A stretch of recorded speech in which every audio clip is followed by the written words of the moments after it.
ji bo çareserkirina pirsgirêka avê ya navçeya Erdîşa Wanê di sala 2014 de bendava morgedîkê ket faaliyetê. Lêbelê ji ber ku gola bendavê av kom kir, beşek ji taxa Güllü Çîmena navçeya Erdîşa Wanê dibinê avê dema.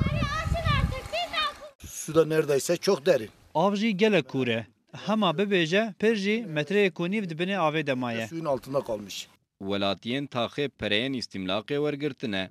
Lêbelê bi texmîna ku dê riya derbajêr bê çêkirin mala xwe bar nekiribûn. Lê welatî ji bo vê yekê neamade bûn. Welatiyên li taxa ku ji 6 malî pêk tê di rewşeke zor û zehmet de dijîn. Şu anda 20 Vê gavê bîst sî xwendekarê me di malê de asê mane û nikarin biçin dibistanê.